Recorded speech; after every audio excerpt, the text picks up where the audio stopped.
Alors donc, Amadou Ambalo Sissoko, pop, il a été arrêté. Oh, oh, hey, et Ouattara, est-ce que, Ouattara, tu es où? Tinibou, tu es où? Oh, d'accord. Maintenant, on va écouter. Merci à toi, mon frère Bachili. Comment tu vas? Maintenant, rendons visite à ceux-là qui voulaient nous tuer au Niger. Hein? Donne-moi une seconde, hein? Toi, tu veux pas prendre, tu vas me fâcher, hein? Tu vas me fâcher avec toi, là. Attendez. Eh, Allah. Papa. Ambalo. On va écouter Ambalo. Ambalo. On va d'abord écouter Ambalo. Ne soyez pas pressés. Il faut qu'on écoute Ambalo. Merci. Oui, Ambalo. Alors, on vient ici. Ambalo dit quoi? Eh, Ambalo. Oh, oh. Ah, Allah. On va écouter. On va écouter ça d'abord. Bonjour, bienvenue en tête-à-tête, l'émission de grandes interviews de France 24. Et notre invité aujourd'hui est le président de la République de Guinée-Bissau, Umaro Sissoko Embalo. Monsieur le Président, merci. Merci. Alors, le Mali 2 fois, le Burkina 2 fois, la Guinée, le Niger, on pourrait même ajouter à cette liste le Gabon, c'est évidemment la liste des coups d'État en Afrique ces 3 dernières années. Certains parlent d'une épidémie. C'est vrai que ça doit vous préoccuper. Tout à fait. Ça préoccupe tout le monde d'ailleurs. C'est pas juste des pays africains. Mais moi, je pense que c'est déjà arrivé le moment qu'il est con. On va écouter d'abord ce qu'il a dit. Et puis ensuite, on va développer pour nous. On va le laisser parler. Hein? Ambalo, faut parler. La vie, il y a un karma. Les gens sont trop pressés. C'est là, chef de renseignement, Abou Diakité, comment vas-tu? Les gens sont trop pressés. Pourquoi Dieu a fait ça? Hey, moi je vous ai dit, waouh! Quand vous êtes sur le point de toucher quelque chose que Dieu aime, quand vous dites ça net pas, vous tapez, vous recevez une décharge électrique tout de suite. Dieu vous allume avec une décharge. Vous dites que vous êtes dans la vérité. Les Ivoiriens, vous êtes pressés. Mais en même temps, ce qui fait aussi votre mal, c'est ce que j'ai dit aujourd'hui. Votre mauvaise foi. Pour que Dieu t'aide, il faut être de bonne foi. Vous êtes de mauvaise foi pour la plupart qui soutiennent Laurent Gbagbo. Votre mauvaise foi vous aveugle à tel point que Dieu a un problème pour vous aider. Parce que Dieu ne travaille pas dans le désordre, dans le mensonge, dans la corruption, la manipulation. Beaucoup parmi vous, c'est de ça qu'il s'agit. Vous n'êtes pas honnête quand vous faites vos analyses. Alors, je n'ai pas encore vu des panels concernant la Guinée-Bissau. Est-ce que les Bissau-Guinéens font des panels? C'est les Ivoiriens qui font panel.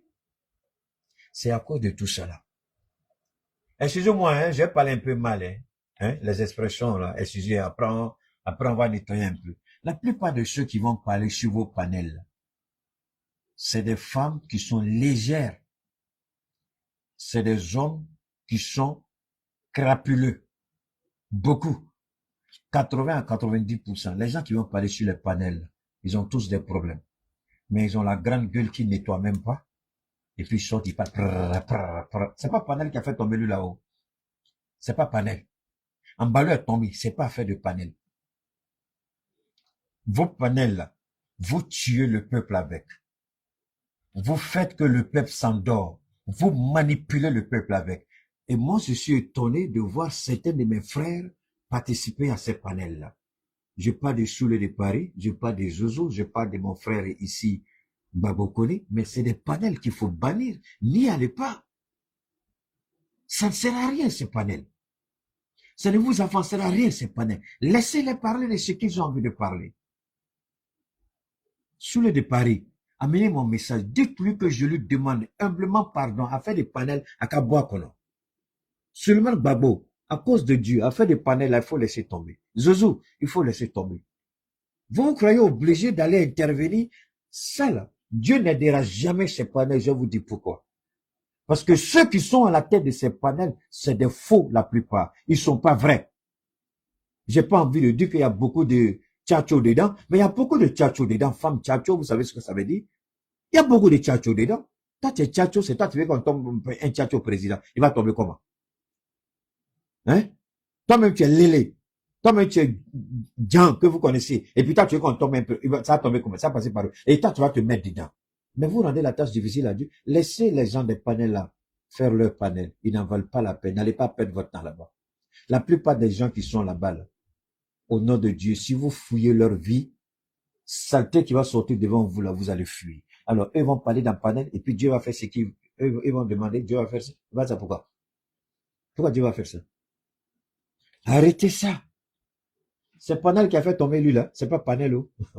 Chez nous ici, on s'en fout des panels dans l'AES. À Magota là, c'est vous Ivoiriens, vous connaissez le panel. Voilà pourquoi vos problèmes là, il n'y a pas de solution dedans. Parce que vous mentez entre vous. Vous manipulez entre vous. Les femmes là, vous savez en Afrique, on dit quand la femme là, t'as fait du bénin, ça dit que pain que tu attaches là, quand c'est léger là, les femmes là, leur pain, elles attachent, la plupart des femmes qui sont sur vos panels là, 80% au moins, leur pain, quand elles attachent à ça tombe, ça veut dire ce que ça veut dire. Et c'est elles là comme ça qui veulent que Ouattara tombe. Il va tomber comment? Tu n'es même pas propre, tu n'es même pas honnête avec toi, mais ça a tombé. Et puis vous allez mettre votre bouche dedans. Soulé, à cause de Dieu, il faut laisser les panélistes là. Babou, Akara Kamotoy, continuez le combat. Même si ça reste une seule personne, Dieu va faire le combat. Vous rendez la tâche difficile. Voilà ici. Les Bissau-Guinéens n'ont pas fait comme vous. Résultat n'est même pas encore sorti. On dit c'est bon. Résultat n'est même pas sorti. On dit en ballot. Ton pouvoir est fini aujourd'hui. Mais on va continuer à l'écouter. Quelqu'un doit penser sérieusement sur ces questions de coup d'État. Parce que c'est inacceptable. En plein siècle XXI, de voir les coups d'État. Ça, c'est démodé. C'est totalement démodé. Aujourd'hui, pour arriver, on ne peut pas choisir. Dieu est bon. 2021, c'est démodé. J'ai envie de faire comme ma petite soeur la guêpe. J'ai envie de danser. Et dites à la guêpe que Keita attendait sa danse, elle n'a pas dansé. S'il y a quelqu'un qui m'énervait dans CEDEAO, là, s'il y a quelqu'un que je voulais sa tête plus que tout, même plus que Ouattara, c'est lui-là. Si je voulais la chute de quelqu'un plus que n'importe quel président dans la CEDEAO, au nom de Dieu, c'est lui-là. Mais aujourd'hui, là, je suis dans une joie indescriptible. Je suis aux anges. C'est pourquoi quand ils m'ont dit, j'ai pas voulu tomber dans les bouillies, je dis, non, je suis pas d'accord. Mais c'est comme si Dieu me dit, attends, il faut aller chercher pour bien regarder ce qu'ils sont en train de te dire là. Il faut aller bien chercher. Je vais, et puis je tombe dessus. Il dit, non, ça c'est pas sûr d'abord. Je tombe sur un autre. Il dit, non, tout ça, ce sont des petits Africains. Non. Je tombe sur Al Jazeera. Wow. Je tombe sur, il y a, oh merde, un média africain là, qui n'est pas africain, mais qui est panafricain, en fait. J'oublie son nom là. Et puis ensuite, je monte sur les Américains, Onk Sam. Et puis je vois que tout le monde dit là-bas. Je vais chez les Blancs, nos colonisateurs, tout le monde dit la même chose. Je vais, on dit Macron a diarrhée. J'ai dit, oui, Ouattara, on dit Ouattara aussi a diarrhée. J'ai dit, oh. Donc c'est consommé Danga Fali, idiot. C'est lui qui nous a insultés ici. C'est lui qui nous a trahi de tout. Et c'est lui qui nous lançait les bombes. C'est lui qui allait à la tribune des Nations Unies pour nous humilier, pour nous insulter. Rappelez-vous de cette année-là. C'est notre premier ministre actuel qui a répondu à Mbalo Sissoko. Aïe! Ne vous attaquez pas à l'AES. Conseil. Vous vous attaquez à l'AES, Dieu va enlever votre caleçon et puis vous allez marcher nu dans la rue. Keita, Dieu fait ça aussi. Dieu fait. Ils ont enlevé caleçon. Soro Guillaume, merci beaucoup. Il dit, on va te faire asseoir par terre et puis on te donne conseil. Ambalo, tu es où? Tu es assis par terre aujourd'hui. Idiot que tu sois. On va l'écouter encore. Manière d'arriver au pouvoir, fast track. C'est-à-dire, c'est pas la peine d'avoir les élections en Afrique. Tu vois, l'expression fast track, les gens n'ont pas fait beaucoup attention. Mais le jour, il a dit fast track, la façon, ça m'a fait mal. En anglais, fast track, ça veut dire quoi? Chemin raccourci. C'est ascenseur. Quand en politique, on dit fast track, on veut faire référence à l'ascenseur. Mais c'est lui qui parlait. Mais en même temps, qu'est-ce qu'il faisait? Comme Alassane Ouattara. Ils prétendent être des démocrates. Mais qu'est-ce qu'ils font? Ils sont démocrates, mais qu'est-ce qu'ils font? Donnez-moi une seconde, je vais essayer de voir si je peux activer. Non, non, non, non. Bon, ok, wow. Ok. Hey, c'est un nouveau logiciel où je ne sais pas comment il faut manipuler ça. Excusez-moi, hein. Je suis en train de voir comment. Non, non, non. Je suis en train de voir comment je peux faire. Oh, bon.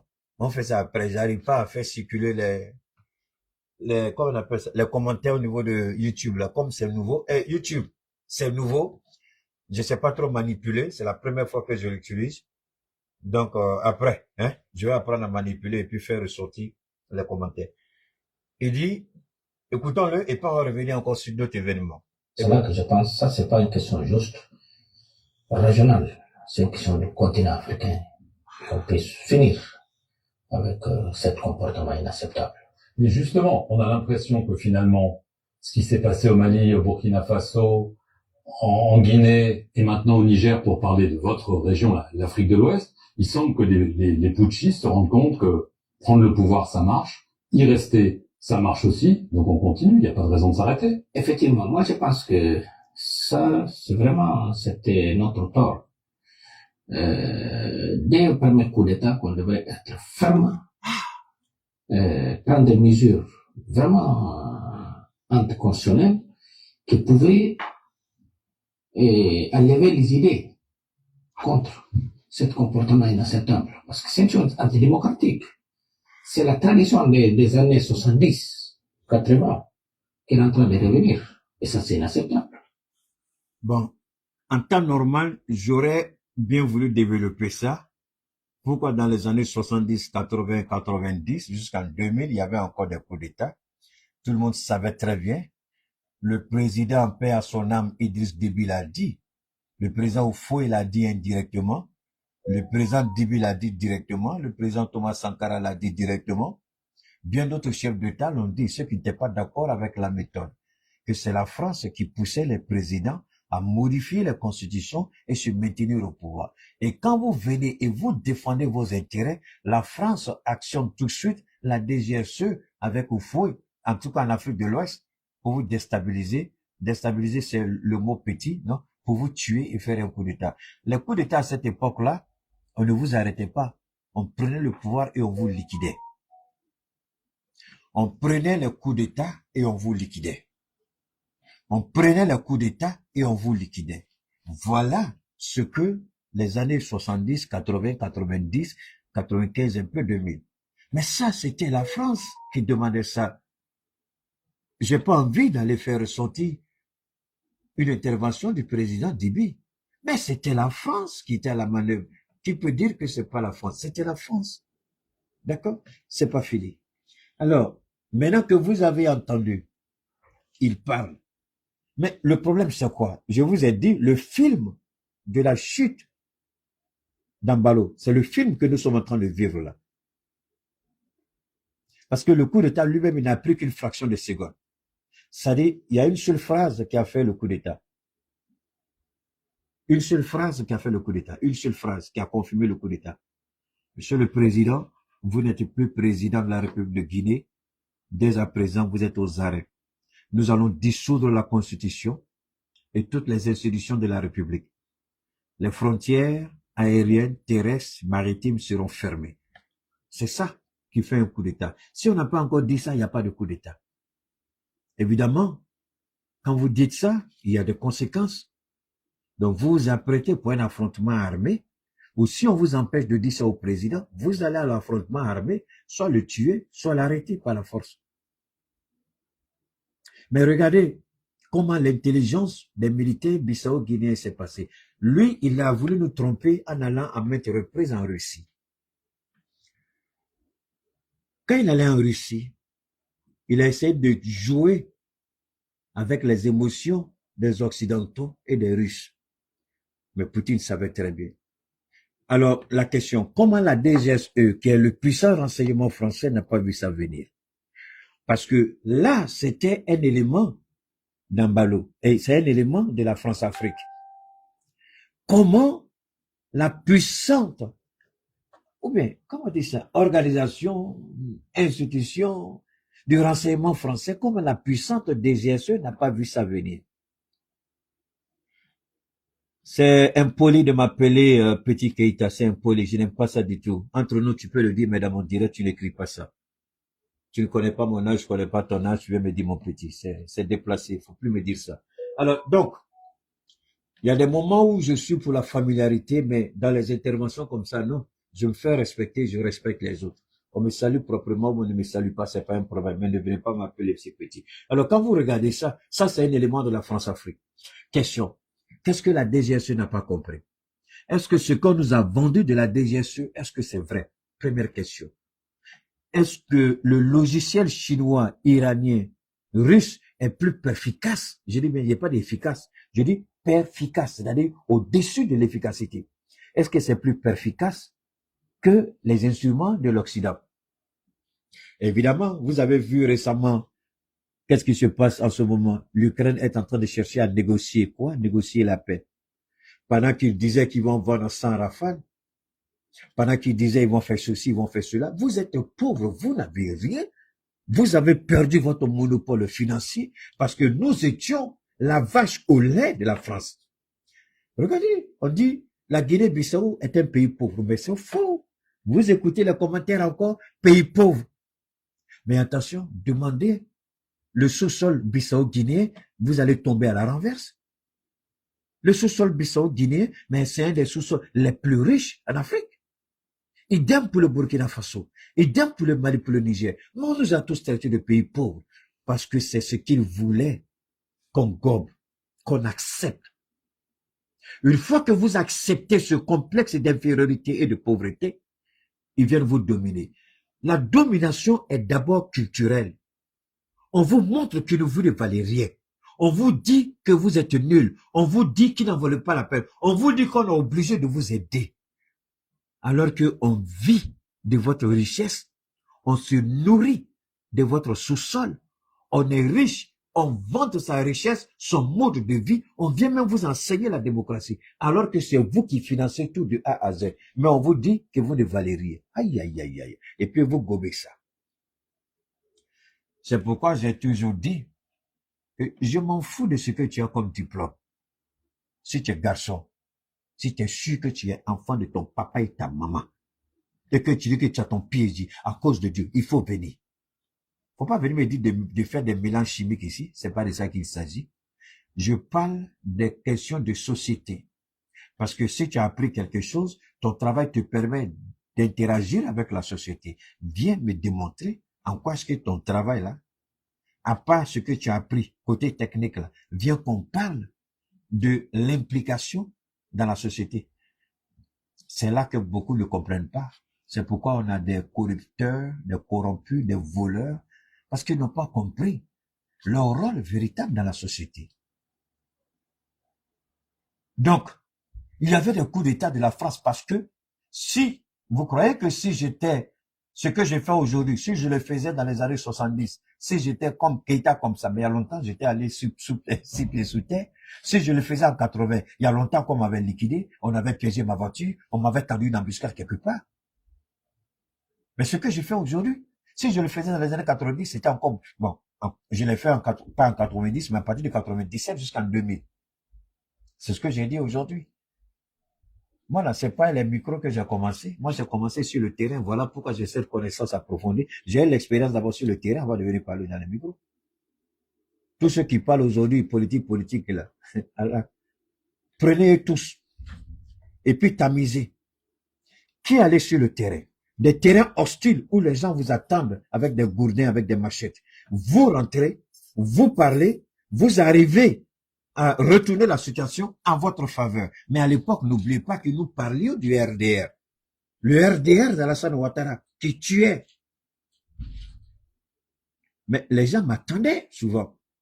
C'était pas seulement le RDR, même le FPI, le Laurent Gbagbo. Dans les zones entières, les gens étaient hostiles au PDC RDR. Mais j'étais le seul et Allah était avec moi. Tout ce que je faisais, je n'avais personne avec moi. Je rentre, je sors, je dis au PDC, allez-y, c'est pour vous. On dit non, Keïta, on n'est pas sûr. Tant mieux, il faut être devant nous. Je vais, ils organisent leur meeting. Après, ils me disent, mais comment tu as fait? Je dis, je remercie Dieu, ça s'arrête là. Je sais ce que j'ai fait. Et cela, il y a eu plusieurs tentatives d'atteinte à ma vie privée. C'est ce qui m'a poussé à ma vie personnelle, en un mot. C'est ce qui m'a poussé à aller aux États-Unis. Donc, les petits là, vous ne pouvez pas parler avec moi. J'ai prouvé ce que je valais. Et je ne dois rien au PDC RDA. Même si je dis que le PDC nous a tout donné, j'ai failli laisser ma vie pour ce parti. Au moment où les gens avaient peur de rentrer dans des zones parce que c'était RDA ou FPI, moi je rentrais. Souvent les gens pensaient que j'avais des choses sur moi. Et Dieu est mon témoin, je n'avais rien. Rien. Je prends la voiture, je rentre et puis je vais parler.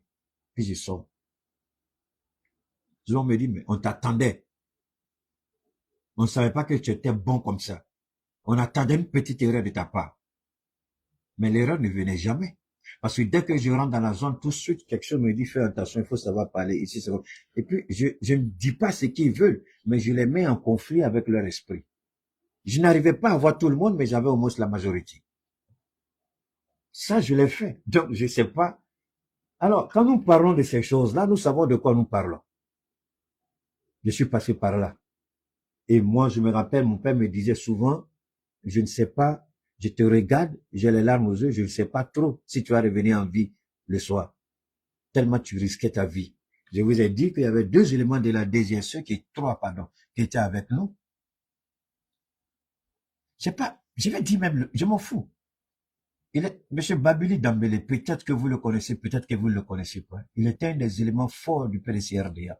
Le président Bédi avait mis 3 éléments de la DST à son service. 3 éléments de la DST.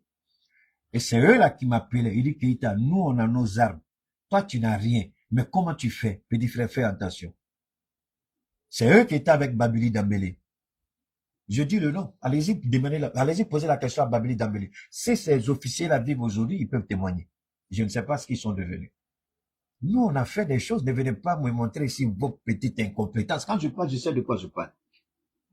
Bon, il est en train de revenir. Et ça, c'est inacceptable. Mais c'est vrai quand même, on a quelques responsabilités sur ces comportements-là. Alors, je veux en venir au dernier coup d'État, le Niger. Donc, la CEDEAO a tapé du poing sur la table. Sanctions, menaces d'intervention militaire. Est-ce que c'est juste une menace ou est-ce que, d'après vous, il peut y avoir une intervention militaire? Il doit y avoir une intervention militaire si... Écoutez bien. C'est cette partie seulement, je vais vous faire écouter, et puis on va aller après. Écoutez ça. C'est vrai quand même, on a quelques responsabilités sur ces comportements-là. Alors, je veux en venir au dernier coup d'État, le Niger. Donc, la CEDEAO a tapé du poing sur la table. Sanctions, menaces d'intervention militaire. Est-ce que c'est juste une menace? Je voudrais voir la CEDEAO ici parler. Où est la CEDEAO? Nous attendons la CEDEAO ici dire quelque chose. Mais maintenant, voilà ce qu'on nous dit. La CEDEAO, je vous en prie, donc la CEDEAO a tapé du poing menace d'intervention militaire. Ok, on va pas aller loin.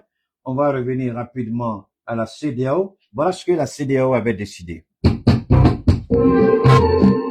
Nous avons demandé que le président Bazoum soit libéré immédiatement et sans condition.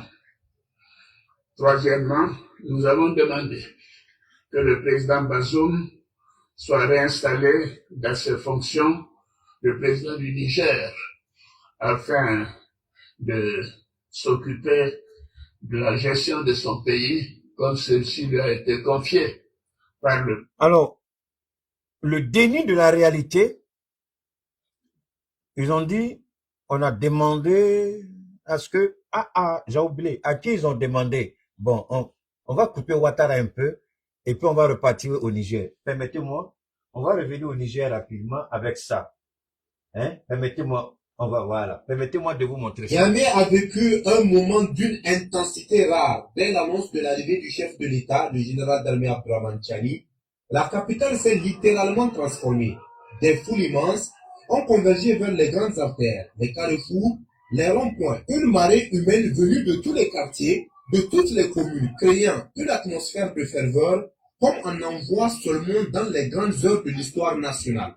Quand l'avion présidentiel s'est posé à l'aéroport Yori Amani, la clameur s'est immédiatement élevée. Les cris de joie, les applaudissements, les chants, tout témoignait de la profonde attente de la population. Mais l'instant le plus marquant est survenu lorsque, contre toute attente, le chef de l'État a décidé de marcher. Oui, marcher depuis l'aéroport jusqu'au palais de la présidence, entouré d'une foule compacte.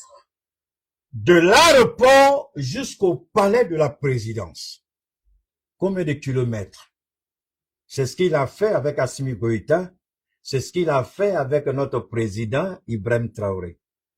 Si vous n'êtes pas aimé par votre peuple, si vous ne faites pas la volonté de votre peuple, nous on s'en fout d'élection. Mais leurrez-vous avec élection. Nous, on s'en fout d'élection. Si le général ne faisait pas la fierté de ce pays-là, dites-moi, on allait assister à ça? Abdraman Chani s'est engagé dans cette longue traversée de la capitale. Foulant chaque pas au rythme des acclamations, sur son passage, les habitants sortaient de partout, des concessions, des marchés, des ateliers, des kiosques, pour vivre ce moment historique. Les jeunes grimpaient sur les trottoirs, les femmes levaient leurs foulards en signe d'enthousiasme. Les anciens saluaient avec respect et les enfants couraient pour apercevoir. Pour que dans l'AES, appelez-nous putschistes, dites qu'on nous avons fait des coups d'État, nous l'acceptons. Mon capitaine a dit, on ne sait pas ce que ça veut dire, comme c'est eux qui disent, on accepte. Nous, on s'en fout de ce que vous appelez coup d'État. Alors, quand un idiot président, un voleur président, un criminel président, un assassin président, Alassane Ouattara, tue des Ivoiriens pour se maintenir au pouvoir. Ça, c'est pas un coup d'État. Quand il viole la parole donnée, sacrilège, un président qui n'honore pas son engagement, un président qui viole sa propre constitution et trouve des explications qui s'adaptent à lui. Alors, j'ai une bonne nouvelle pour Alassane Ouattara. Dieu n'a pas encore fini avec toi, Alassane Ouattara. Dieu va te frapper, Alassane Ouattara. L'humiliation dont j'ai toujours parlé. Je ne parle pas parce que Élie a parlé, je vous ai toujours dit. J'ai commencé cette histoire avant que Élie même ne soit ordonné prêtre ou pasteur. J'ai commencé ça sans que lui-même il sache qu'un jour, il va prophétiser quoi que ce soit. Ça n'a pas commencé avec Élie. Mais il y a un petit pasteur ces temps-ci qui se pavane même devant ses fidèles avec, je crois, la croix que le président lui a donnée. Parce que je crois qu'ils sont allés lui remettre une récompense. Il porte ça fièrement et puis il continue de mentir aux gens. Alors ceux qui sont dans la congrégation ou dans l'église du pasteur Sanogo, Mohamed Sanogo, le seul conseil que je vais vous donner, les gens étaient partis, on avait un petit souci là, avec Facebook. Je pense que c'est bon maintenant. Alors donc, ok, voilà, Facebook c'est bon maintenant, c'est bon. Ça a été rétabli, ok. Alors, on vous fait écouter, on vous fait voir ça pour une bonne raison. Criez comme vous voulez par rapport à vos élections. Faites ce que vous voulez par rapport à vos élections. Mais quand Alassane Ouattara, le criminel sans foi ni loi, l'assassin des enfants du fouet, l'assassin des Ivoiriens, et nous n'avons vu rien.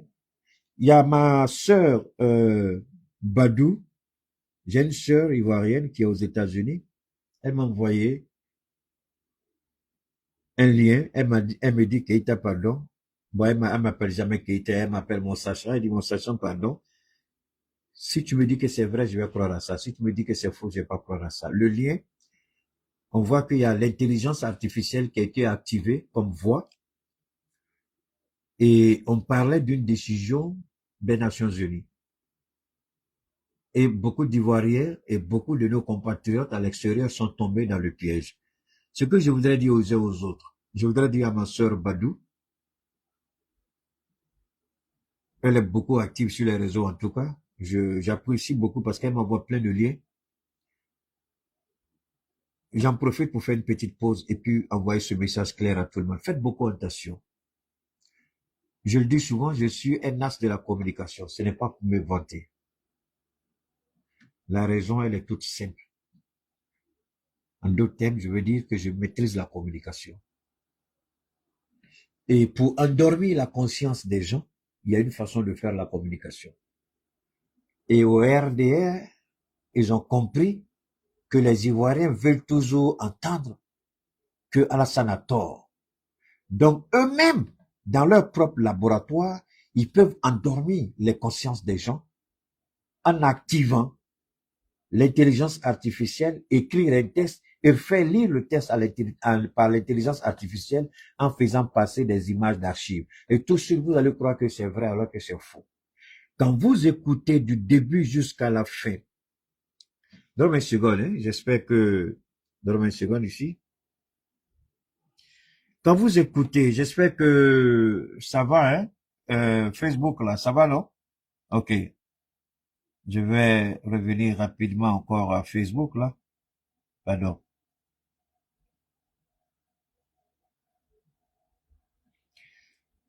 Voilà. Donc, une dernière fois, je reviens encore là-dessus. Les autorités ivoiriennes, le RDR, ils peuvent eux-mêmes écrire un test et faire lire par une intelligence artificielle. Et quand vous allez entendre l'intelligence artificielle parler, vous allez vous rendre compte, non, vous allez imaginer, pardon, qu'effectivement, Ouattara a tous les problèmes à l'extérieur avec les Nations Unies. Mais c'est absolument faux. Pour ceux qui connaissent ce qu'on appelle les relations internationales, ils savent très bien. Quand vous écoutez cette intelligence artificielle, vous savez très bien. J'ai eu la chance quand même de faire la politique internationale à l'université. Je vous en prie, quand vous écoutez ça, vous savez tout ce que c'est faux. Les choses ne fonctionnent pas comme ça. Les choses ne marchent pas comme ça. Ça ne marche pas comme ça. Pour que le secrétaire général puisse donner un ordre, il faut que le Conseil de sécurité se saisisse du dossier.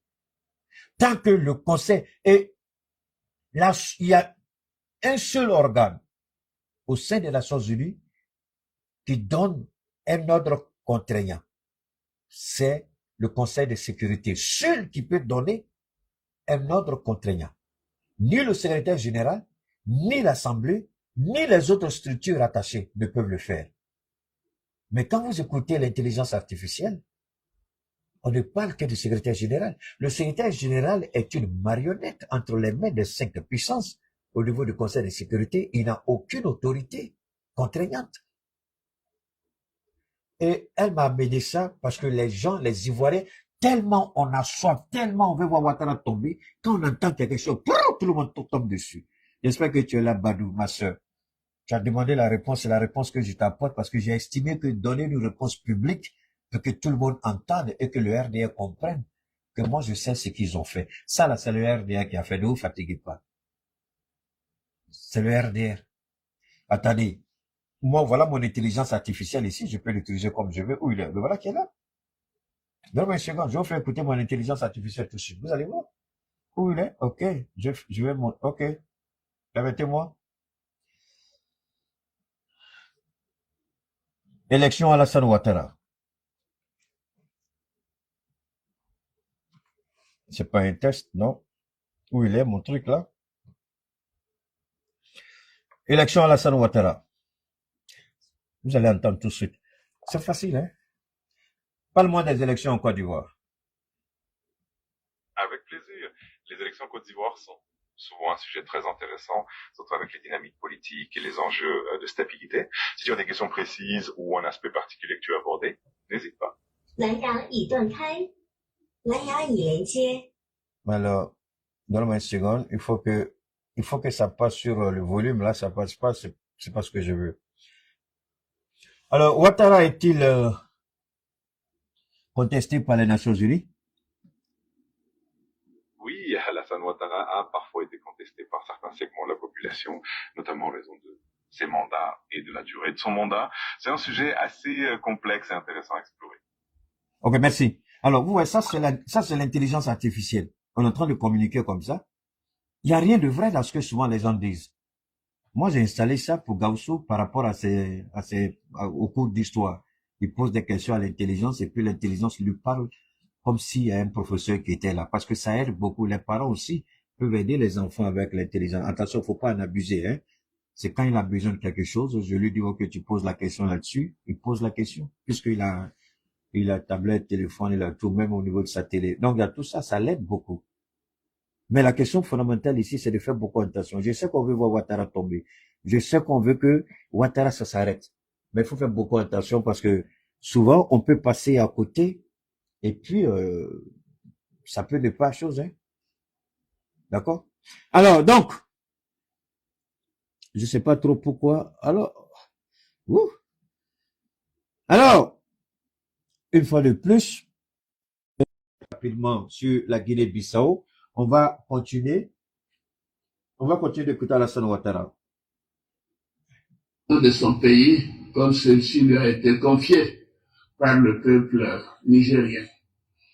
Les chefs d'État de la CEDEAO, bien sûr, une fois que ces conditions seront remplies, les chefs d'État de la CEDEAO demanderont au président Bazoum de faire preuve de clémence en vue du renforcement de la réconciliation et de la démocratie. Nous avons réaffirmé aussi que les putschistes seront tenus pour responsables pour tout ce qui pourrait arriver au président Bazoum, à son épouse, aux membres de sa famille et à toutes les personnes détenues avec lui.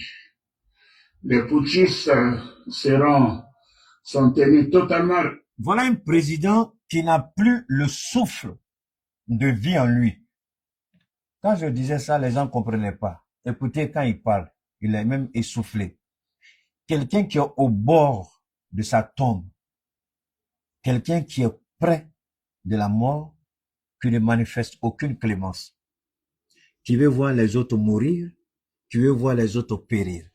Alassane Ouattara, il est déjà mort. Arrêtons de nous blaguer. Je n'exagérerai. Il est mort, ce monsieur, il est déjà mort. Alors, une seule image. L'homme que vous voyez ici, là, est-ce que vous êtes sûr que c'est le même homme que vous avez vu lors de la présidentielle? Est-ce que c'est le même homme? Ici, il venait de sortir de quelques jours de maladie. Il venait à peine d'arriver quand il allait à Abuja. Mais il avait été bombardé d'injections, de trucs, tout ça autre, là, ce qui l'a rendu, enfin, on dirait qu'il était un peu pompé. Mais quand vous le regardez aujourd'hui, c'est pas la même chose. Par moment, même, je disais aux gens, j'ai dit, mais on dirait que les vestes d'Alassane Ouattara flottent maintenant. Ça, c'est son problème. Est-ce que lui, là, il est avec la réalité? Est-ce qu'il sait ce qui est en jeu? Des sanctions imposées au Niger. Okay. C'est un point qui a été relevé par tous les chefs d'État. Okay. S'il n'y avait pas eu de tentative de coup d'État, il n'y aurait pas eu de sanctions sur le peuple nigérien. Il faut être sadique, il faut être criminel, il faut être assassin pour voir ce monsieur-là parler ainsi. Au niveau de Facebook, je crois que j'ai un petit souci tout de même. Je sais pas, quand je règle un autre s'élève, je règle un autre se alors qu'on a la connexion qui est bonne à tous les niveaux. Je sais pas si c'est d'accord, on verra quand même. On va continuer, on va se débrouiller avec ça. Alors donc, quand vous regardez ça, un président qui est déconnecté de la réalité, quand vous regardez ça, un président manipulateur et corrompu, quand vous regardez ça, un président de mauvaise foi, quelqu'un qui a pris les armes pour arriver au pouvoir, prétend envoyer un contingent au Niger. Si les hommes de Soro-Guillaume, la France et l'OTAN n'étaient pas intervenus, vous croyez qu'attention, hein, ce qui est arrivé à Laurent Gbagbo, c'est l'OTAN et la France. En un mot, c'est l'OTAN, les Nations Unies et les rebelles de Soro qui ont combattu Gbagbo Laurent. C'est pas les rebelles de Soro qui ont pris le pouvoir pour donner à Ouattara. Sarkozy a fait introduire au niveau du Conseil de sécurité une décision contraignante. Et à l'époque, la Russie et la Chine ont été manipulées. Je crois que c'est après ça que Poutine a dit c'est fini, ils ne rentrent plus dans leur jeu. Et c'est là que l'ordre a été donné à l'OTAN. Et la France a dit qu'elle a des avions qui sont déjà prêts. Elle peut intervenir. La même France est intervenue en Libye. À un moment donné, la France n'avait plus les missiles. La France était arrivée. C'est-à-dire que ces gens-là, ils crient, mais en réalité, ils n'ont rien. C'est l'Amérique qui donnait les armes, les munitions à la France pour continuer la guerre en Libye.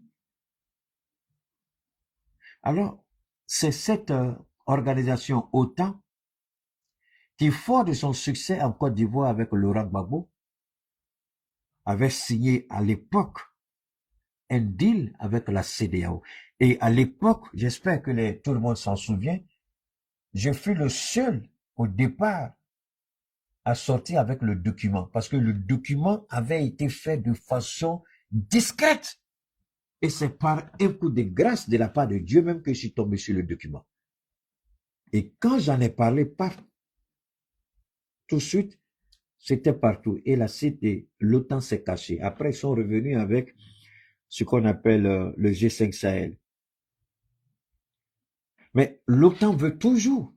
C'est ce qui a expliqué la décision de l'OTAN au niveau de l'Union africaine. Quand on a eu notre crise de pétrole, là, de gasoil, de carburant. Mais c'est eux qui ont demandé à l'Union africaine d'intervenir. Parce que ils ont eu, aujourd'hui, l'OTAN ne peut plus faire ça. Alors, ils n'ont pas dit seulement parce que aujourd'hui, j'arrive avec la Guinée-Bissau. Moi, j'ai une façon à moi de faire mes directs. Moi, je ne déconnecte rien parce que nous sommes dans ce qu'on appelle, moi, ce que j'appelle un village interplanétaire. Et ce village interplanétaire, il n'y a pas d'indépendance. Chaque pays est dépendant, soit de son voisin, soit d'une organisation, soit dans une coopération multilatérale ou bilatérale. Je ne sais pas, je vais reprendre le français. Ce que je dis ici, on n'enseigne pas ça dans les sciences politiques. Mon petit frère Al-Lamine, j'espère qu'il m'écoute. Lui qui a fait les sciences politiques. Écoutez très bien. Dans les relations internationales que j'appelle village interplanétaire, il n'y a pas d'indépendance. Si vous voyez un pays indépendant un jour, à cause de Dieu, montrez-moi le pays. Je serai le premier à aller dans ce pays. Aucun pays au monde n'est indépendant. Écrivez ça, publiez partout où vous voulez. Dites que Keïta dit aucun pays au monde n'est indépendant. Mais les pays sont dépendants, interconnectés les uns aux autres. Les pays sont souverains, mais ils ne sont pas indépendants. L'indépendance suppose que vous êtes seul dans votre coin, vous vous développez, vous n'avez besoin de personne. Alors que nous savons que l'Europe, pour être ce qu'elle est, d'abord la Deuxième Guerre mondiale, avant la Deuxième Guerre mondiale, il fut l'esclavage, la colonisation. Pendant ces deux grandes étapes de notre vie politique, sociétale, historique, l'Afrique, je veux dire, on a été volés et pillés. Donc, c'est sur le sang de nos ancêtres qu'ils ont construit leur soi-disant démocratie ou développement. En quoi est-ce qu'ils étaient indépendants? Le fait de produire un avion chez vous ne fait pas de vous indépendant. Alors, je vous amène encore à un autre niveau de la compréhension. Regardez en Russie, par exemple. En Russie. Regardez en Russie. Que se passe-t-il? Lorsqu'ils ont fermé la porte à la Russie et la Chine ont décidé de créer eux-mêmes leurs propres avions à partir de zéro. Mais aujourd'hui, pour construire Boeing, est-ce que vous savez combien de pays sont impliqués dans la construction d'un seul avion Boeing, dans la construction d'un seul avion Airbus? C'est-à-dire, entre eux, là, s'ils se ferment les portes, c'est fini. Alors, pour montrer que ce que je dis est vrai, quand Poutine, quand la Chine a décidé de ne plus livrer les terres rares aux États-Unis, parce que le seul pays au monde qui traite les terres rares, c'est la Chine avec 99% de la consommation mondiale. Quand elle a décidé de répondre aux attaques de Donald Trump, qui croyait que les Américains étaient indépendants, aujourd'hui, vous allez dans les aéroports, il n'y a plus de touristes. Aujourd'hui, il y a des États qui sont en train d'aller en faillite parce que les gens ne vont plus, les aéroports ne tournent plus, les hôtels ne tournent plus, l'argent ne rentre plus. La Chine a décidé, elle aussi, de fermer la porte aux terres rares. Ça veut dire que la conception de logiciels et de véhicules pose aujourd'hui un problème aux États-Unis. Alors dites-moi, en quoi est-ce que les Américains sont indépendants? Pourquoi Trump alors a cherché à négocier avec la Chine en apartheid? C'est ce qu'on appelle behind closed door, c'est-à-dire loin de tout regard. Pourquoi il a fait ça? Parce que la connexion, c'est ça. Si vous n'avez pas compris ça, c'est que c'est pas la peine. Donc, il n'y a aucun pays au monde qui est indépendant. C'est un langage vulgaire comme ça que les politiciens utilisent. Nous dépendons les uns des autres, c'est pourquoi on parle de coopération multilatérale, bilatérale. En sciences politiques, on n'enseigne pas ça. C'est ici qu'on enseigne ça. Alors, voilà un idiot président qui parle, écoutez-le. Frère, et nous tenons à le souligner, la Côte d'Ivoire a des relations fortes et spéciales avec le Niger. Depuis le... Mais Ouattara est devenu vilain, les gars. Attendez, il est devenu vilain, Ouattara. Son visage est devenu, on dirait, boubou. Quelqu'un m'a écrit aujourd'hui, tu dis qu'Emma Loès est devenu, on dirait, bambouin. Je dirais, elle est devenue vilaine même. Il dit, ah, mais c'est vrai, elle est en train de changer, on n'a pas remarqué ça. Il dit, elle est bête. Elle est pas dit Pouda, mais Pouda, pas dit, Dubaï, là. Vous connaissez le coin, non? Où les femmes vont faire leur truc, là. Vous connaissez, non? Où les hommes font tout ce qu'ils veulent et puis ils jettent l'argent sur elle, là. C'est quand tu es fauché, tu vas là-bas. Je vous donne quelques mois. Elle va revenir derrière ses billets, mais ne demandez pas comment elle a obtenu ça, à cause de Dieu. Ne demandez pas. Elle se sait ce qu'elle est en train de faire là-bas. 2 jours, elle va venir se montrer devant vous ici.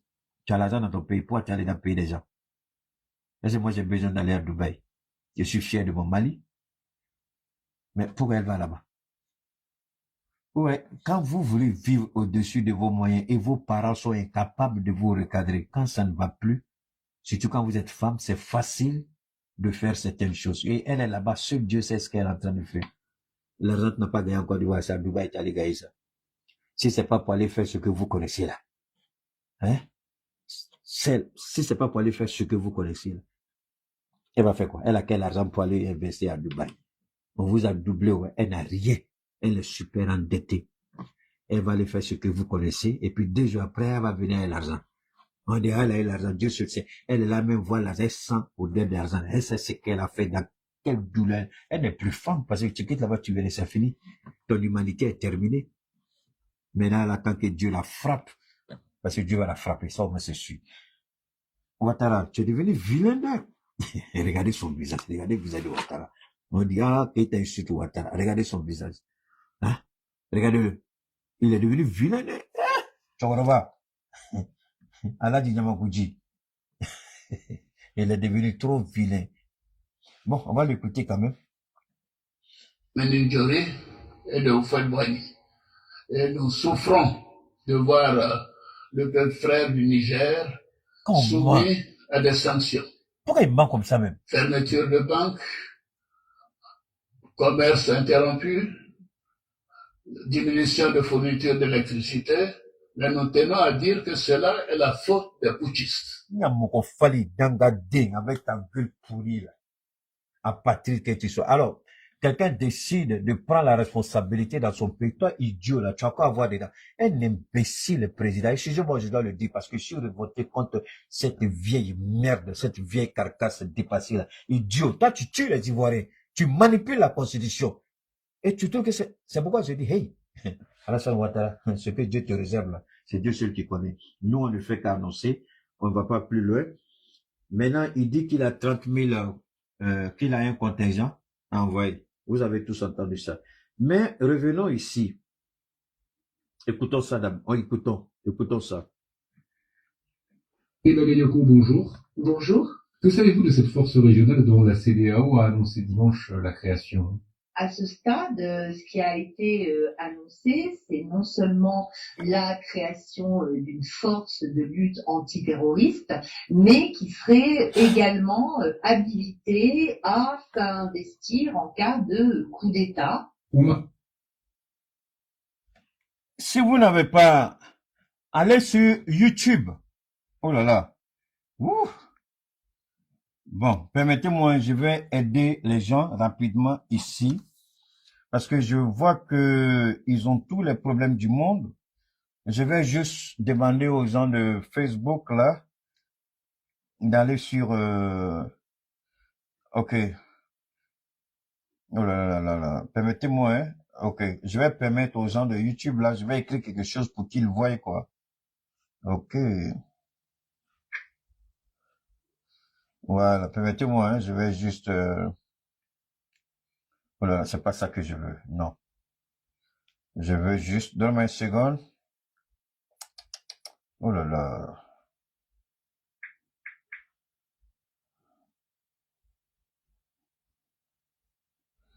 Ouf.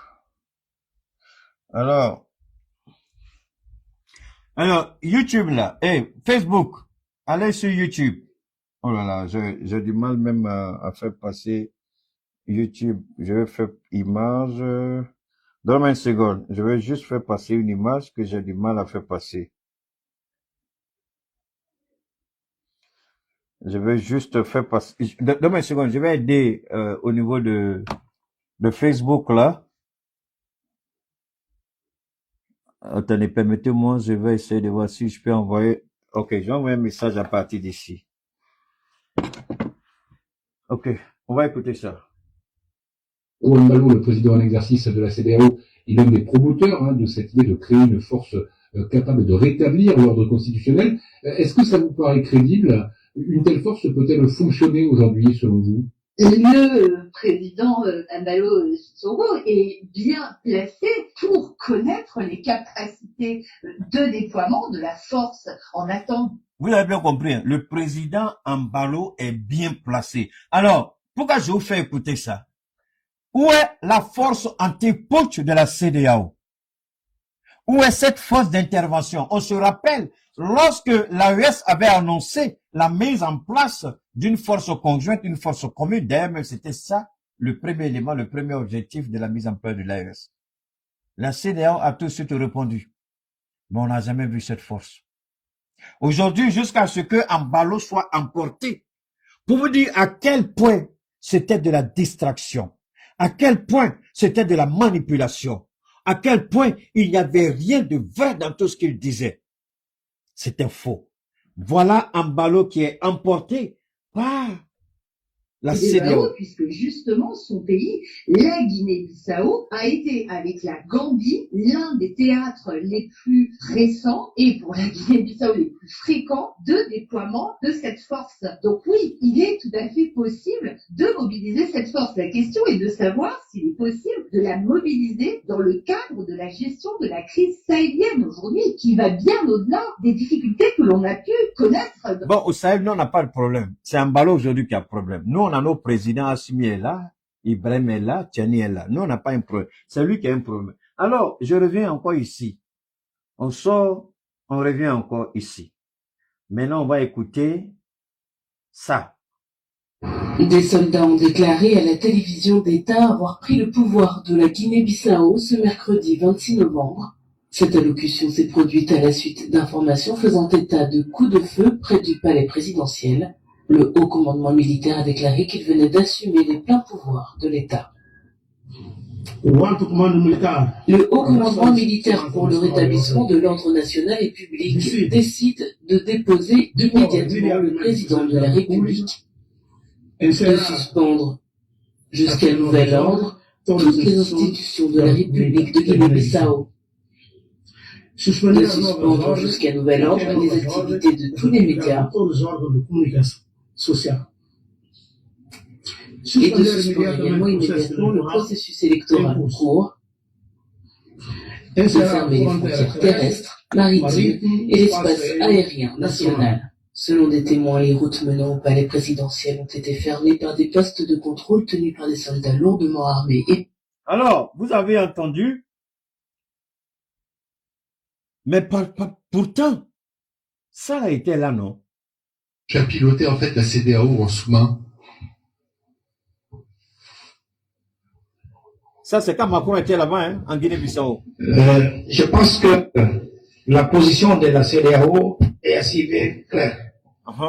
C'est vrai, on a enlevé les sanctions progressivement. Là, on a enlevé les sanctions économiques. Un ancien putschiste qui parle trop et qui a oublié ses origines. Embalo Sissoko a oublié d'où il venait. Mais la triste réalité est que le peuple de la Guinée-Bissau veut un changement. La CEDEAO qui interdisait les manipulations constitutionnelles, 2 pays, 3 pays l'ont fait. Patrice Talon, Macky Sall, qui est avant le parti, et Ambalo. Ambalo l'a fait. Ambalo l'a fait avec l'Assemblée nationale de la Guinée. Il lui a été demandé de ne pas le faire, mais il l'a fait, sans tenir compte des avis des autres. Aujourd'hui, Ambalo se trouve face à une réalité.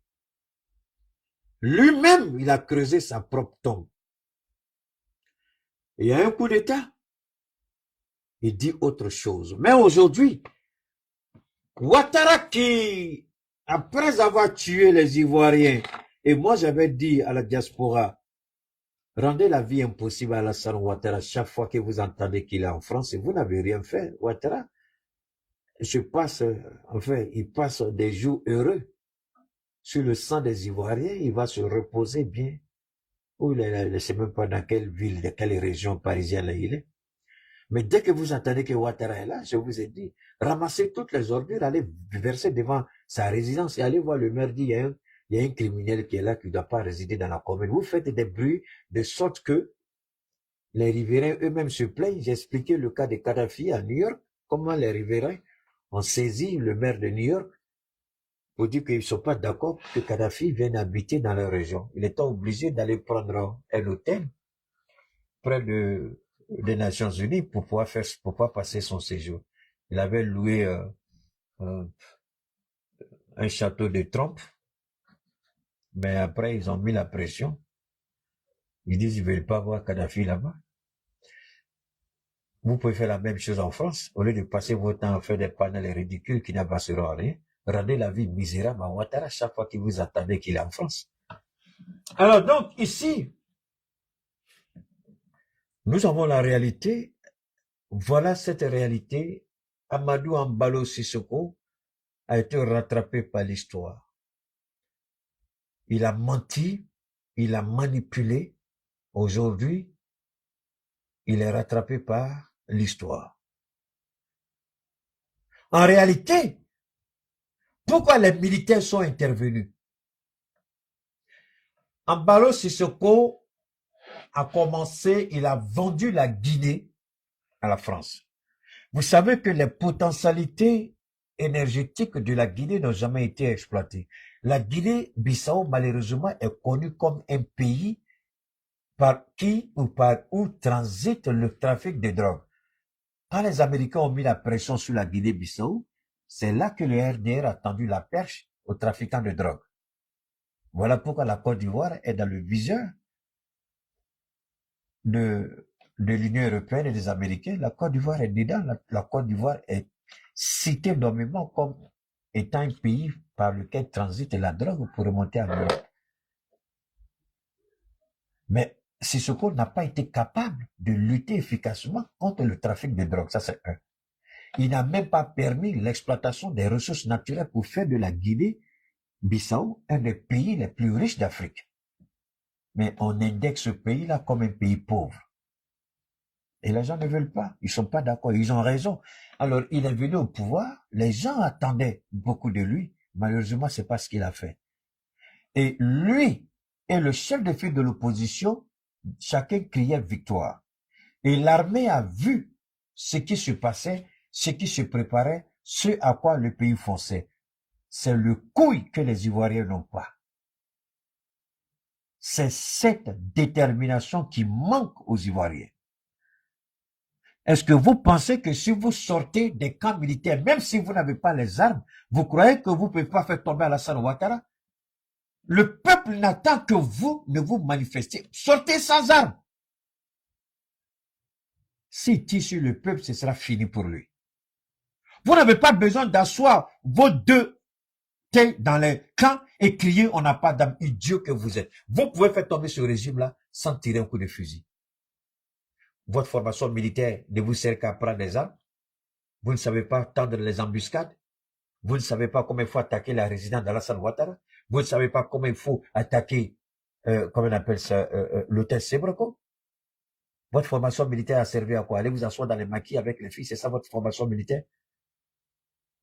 Mais regardez un peu, même si c'est les films, au moins, ils nous montrent que un militaire, même sans arme, est une arme. Le militaire lui-même, de par sa formation, est une arme. Je répète, le militaire, de par sa formation, est une arme. Avec arme ou sans arme, il est une arme. Mais vous êtes une arme. Vous, individuellement, chacun est une arme. Vous pouvez faire. Vous pouvez commencer par enlever ces idiots de responsables du RHDB chez eux. Allez-y chez eux. Kidnappez tout le monde. Qui sera là pour donner ordre? Enlevez le chef d'état-major. Enlevez les Kandias, les conneries, tous ces merdes-là. Allez chez eux et puis enlevez les... Vous pouvez faire ça. Vous n'avez pas besoin d'armes pour faire ça. Organisez-vous, enlevez les NA. Une fois que vous enlevez tout ça, c'est fini pour le pouvoir, c'est terminé. Vous avez une longueur d'avance sur eux. Vous êtes assis, on n'a pas d'armes. Lâche que vous êtes, incapable que vous êtes. Vos amis viennent de prendre le pouvoir en Guinée-Bissau. Et vous restez là, c'est la grande gueule que vous faites. Après, vous allez vous asseoir dans les maquis, vous mentez aux gens, on n'a pas d'armes, sinon on fait tomber Ouattara. Idiot, ta formation a servi à quoi? Toi-même, tu es une arme sans posséder une arme. Donc, avec une arme, tu deviens une double arme. Tu n'as pas d'armes, sors. Ils ont des armes, d'accord? Tendez-les des embuscades, récupérez les armes, retournez ces armes contre eux. Vous pouvez le faire, non? Ouattara doit tomber, il faut qu'il tombe. Et la Guinée-Bissau, personne ne s'y attendait. Il n'y avait pas de signaux, il n'y avait pas de tapage, il n'y avait pas de panel par-ci, panel par-là. Ambalo, le plus grand défenseur de la France et de la CEDEAO est tombé. C'était mon plus grand rêve. Je ne savais même pas, tellement il avait verrouillé le système, tellement il avait chassé. Et vous croyez qui a fait le coup d'État là? Attention, hein, avant les élections, il a fait arrêter plein d'officiers. Attendez. Vous savez pas ça aussi? Avant l'élection, là, il a fait arrêter plein d'officiers au sein des forces armées. Il a fait arrêter plein d'officiers au motif que cela préparait un coup d'État. Ça, c'était avant les élections. Déjà, les militaires se préparaient. Est-ce que les Ivoiriens militaires peuvent dire qu'ils sont pas conscients? Donc, vous voyez, peuple de Côte d'Ivoire, si vous voulez compter sur les militaires, là, Alassane va faire 1000 ans au pouvoir parce que c'est des lâches. Ils feront rien. C'est des lâches, ils feront rien. Ils parlent d'armes. On venait au sein de l'AIA, on t'a dit que c'est ici, on fabrique des armes, ou non, on donne des armes aux gens. Ta formation fait de toi une arme, mon ami militaire. Mets ta compétence en jeu. Ouattara ne peut pas vous arracher ça au moins. Tendez des embuscades, provoquez-les, tendez des embuscades, prenez leurs armes. Vous pouvez faire ça. Vous les avez laissés tuer les Ivoiriens. Et vous venez nous dire que vous avez besoin d'armes pour faire quoi? Et qui va vous donner ces armes-là? Alors, vous voyez, ici, Ambalo a fait arrêter plein de militaires à la veille des élections. Et quand ils ont commencé à se contester, normalement, les résultats n'étaient même pas sortis. Les résultats devaient sortir la semaine prochaine. Les résultats, je répète, devaient sortir la semaine prochaine. Les élections se sont bien passées. Il n'y a pas eu de violence. Donc, rien ne présageait, rien n'envisageait, rien ne disait qu'il allait avoir coup d'État. Rien, absolument rien. C'est ça aussi la force des forces armées. Vous parlez pas trop. Vous travaillez dans l'ombre et puis vous frappez au bon moment. Et quand Ouattara voit ça, en Guinée-Bissau, Ouattara sait que donc rien n'est sûr pour lui. Parce que en théorie, on attaque les gens quand il y a des manifestations, quand il y a des contestations, quand il y a des agressions, on peut se dire, ah, ça va mal. Mais ici, en Guinée-Bissau, c'est le cas le plus spectaculaire de la CEDEAO. Les campagnes se sont bien... Moi, je savais même pas qu'il y avait élection. C'est avec le coup d'État là que j'ai su qu'il y avait élection. Je n'ai jamais su qu'il y avait élection en Guinée-Bissau. Je ne le savais même pas. Parce qu'il n'y a pas eu de bruit. Les campagnes ont été faites sans problème. Le vote s'est bien déroulé. Il était assis dans son bureau, il travaillait quand ils sont allés le prendre. Il a été pris dans son bureau. Personne ne s'y attendait. C'est ça qu'on appelle un coup d'État. Quand les militaires allaient, ceux qui étaient à la porte, qui voulaient riposter là, ils se sont cherchés. Parce qu'il faut avoir le courage. Vous croyez que ceux qui sont allés prendre les armes, là, les voitures blindées qu'ils ont fait sortir, les armes lourdes, vous croyez que ces armes-là étaient à leur disposition? Les armes-là étaient confiées aux hommes de main d'Ambalo. Celui qui a la clé de l'armurerie, là, vous ne connaissez pas? ceux qui gardent les Kanzerous, surtout les Amas, vous ne les connaissez pas, vous les connaissez. Arrêtez de nous emmerder, les lâches que vous êtes encore. Vous pouvez aller enlever ces gens qui sont, et puis prendre la clé, ouvrir les portes, et servez-vous dans les armes, autant d'armes que vous voulez. Et puis vous prenez la capitale, comme Bana pour Ouattara. Ceux qui gardent les armes là, vous ne les connaissez pas. Ceux qui ont les clés là, vous ne les connaissez pas. Vous ne savez pas où ils dorment. Vous ne savez pas où se trouve à Palo. Vous ne savez pas où se trouve Youssouf Barrego. Vous ne savez pas où se trouve le directeur, comment on appelle ça, le chef d'état des forces armées. Vous ne savez pas où se trouve. Mais enlevez-les. Allez-y les enlever chez eux. Allez-y les kidnapper, non? Prenez la clé. Allez ouvrir. Servez-vous. Les armes, là, c'est les Ivoiriens qui ont payé. Servez-vous. Et puis retournez ça contre Ouattara. Dites-lui, il a le choix. Ou il quitte, ou il est bombardé. Il va quitter tout de suite, il va fuir. Nous, on veut la chute. Mais c'est pas dans l'AES ici, vous allez venir dire, on va venir chercher. Non, non, non. Vous avez tout en Côte d'Ivoire là-bas. Tout ce qui vous manque là, c'est le courage, la volonté, la détermination. Vous perdez votre temps à écouter des panels ridicules au lieu de vous organiser. Voilà, c'est ici. La Guinée-Bissau, ils n'avaient pas fait 2 jours. Ils se sont levés matin à moins d'1 heure de temps, ils ont tout réglé, c'est fini. Bravo aux forces armées de la Guinée-Bissau. C'est différent de l'AES, hein. Ici, c'est les populations qui voulaient. Mais en Guinée, ils ont voté. Mais en Mbalo lui-même était un problème. Il fallait le faire tomber. Et en faisant tomber Mbalo, tout de suite, vous allez voir que c'est la Russie qui sera indexée. C'est la Russie qui sera accusée. C'est la Russie qu'on va attaquer. Mais pourtant, la Russie n'a rien à voir dans tout ça. Mais évidemment, quand ils vont sécuriser leur pouvoir, ils vont venir nous voir. Nous, on va leur montrer la route. On a un autre carnet d'adresse avec la Russie et la Chine, l'Iran et la Turquie. S'ils veulent réussir, tout de suite, là, il faut pas qu'ils laissent. Le conseil que je vais leur donner pour clore mon intervention, la CDA va vous menacer, mais nous, on a résisté, on a été dur. Et on a gagné. Allez-y voir les Russes, la Chine, l'Iran, la Turquie, le Brésil, la Corée du Nord et bien d'autres. Et puis sécuriser votre pouvoir. Tous les attachés militaires qui sont chez vous, les Français, chassez tout le monde. Tous les coopérants, comment ils appellent ça même? C'est coopérants, c'est ça? Tous les coopérants français qui sont dans vos ministères là, chassez tout le monde. Tous ceux qui sont au sein de la hiérarchie militaire là, chassez tout le monde. Les logiciels que vous avez là, ce sont des logiciels déjà infiltrés. Changez tout. Allez acheter de nouveaux logiciels avec la Russie, la Chine, l'Iran ou la Turquie. Et puis commencez à sceller de véritables relations et commencer à exploiter les ressources du pays pour le bonheur du peuple bissau-guinéen.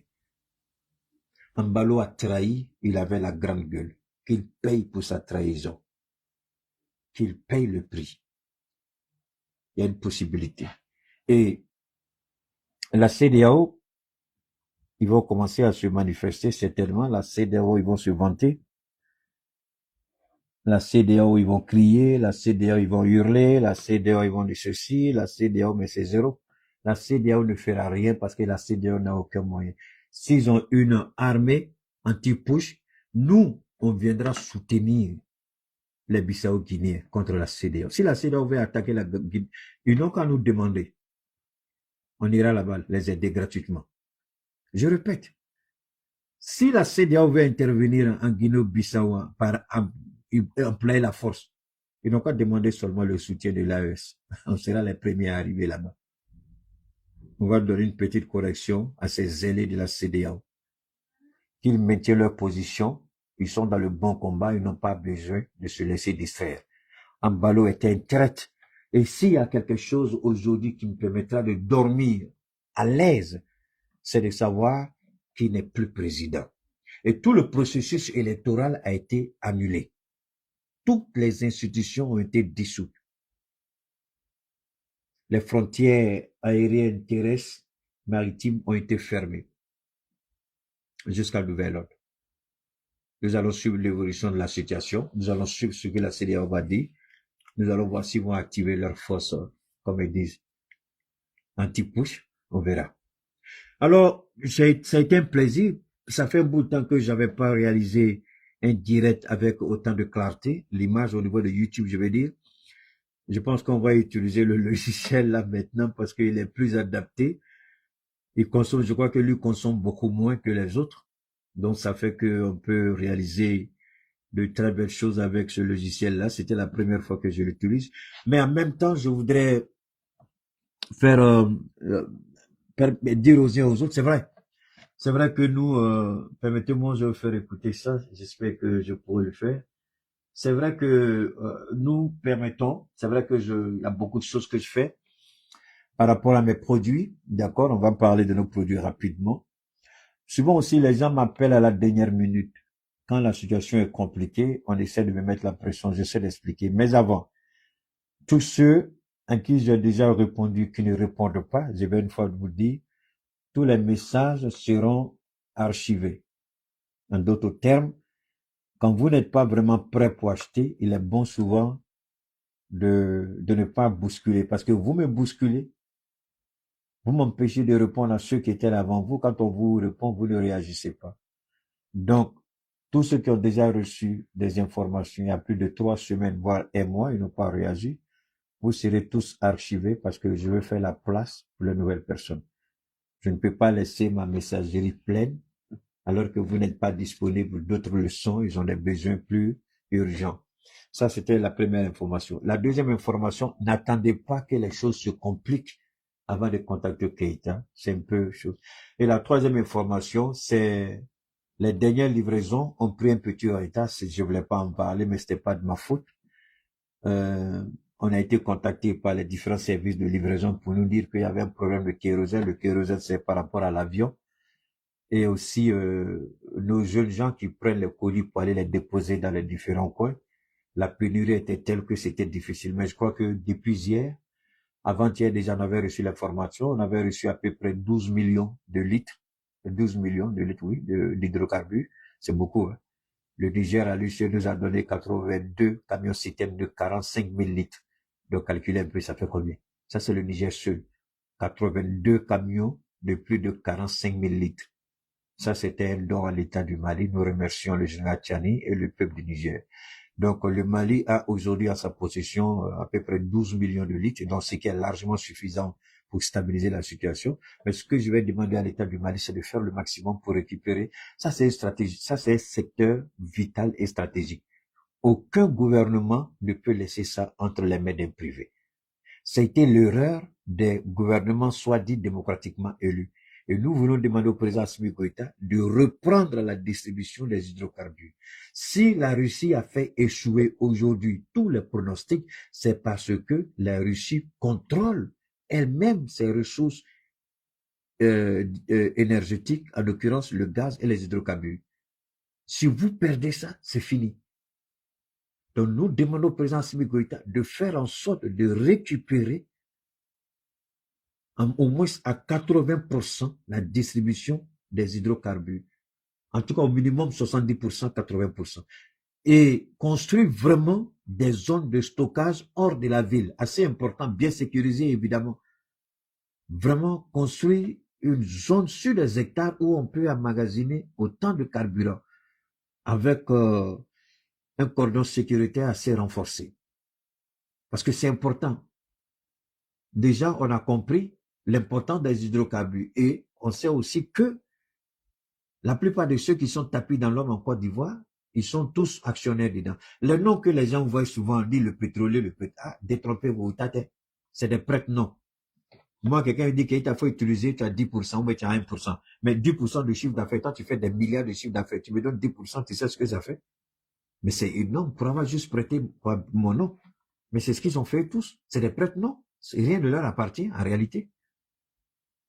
Donc, moi, je n'attaque personne, mais c'est une réalité qu'on ne peut pas contester. On sait comment ça marche.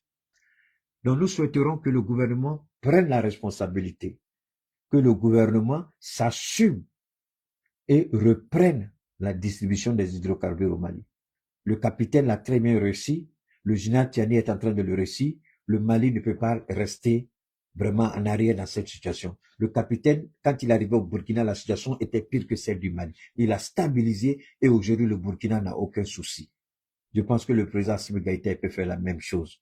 Ceci dit, nos distributions, nos livraisons vont reprendre le cours normal, Inch'Allah, à partir de la semaine prochaine.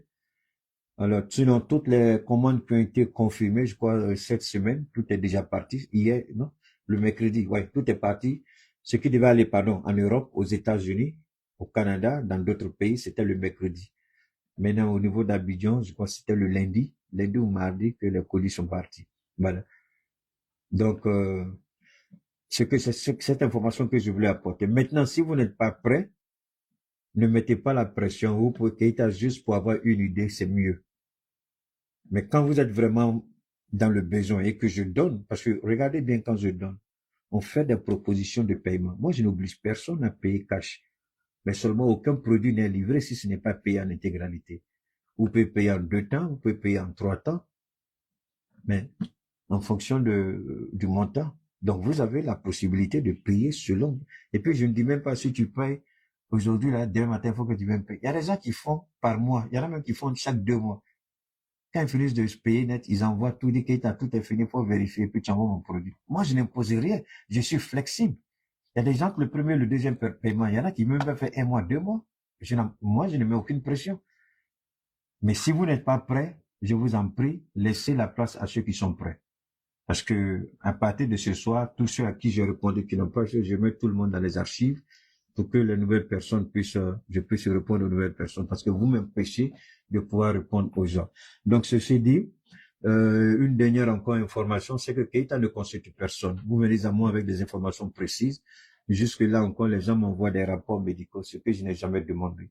Je dis seulement, allez voir votre médecin traitant, qu'il vous dise exactement ce qu'il faut faire.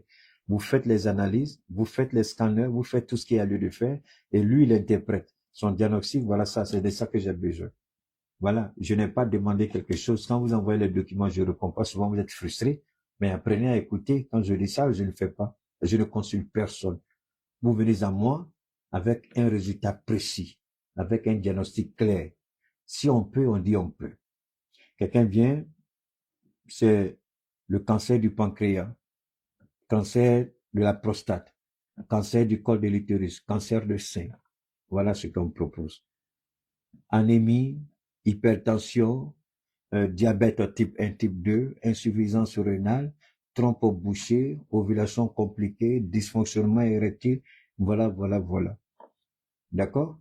Douleur neuromusculaire, hernie discale, arthrose, tout ce que vous connaissez, voilà. Infection pulmonaire, cirrhose de foie, ulcère d'estomac, hémorroïdes, interne et externe, voilà. VIH-Sida, voilà. Donc, c'est sur ça que je fonctionne.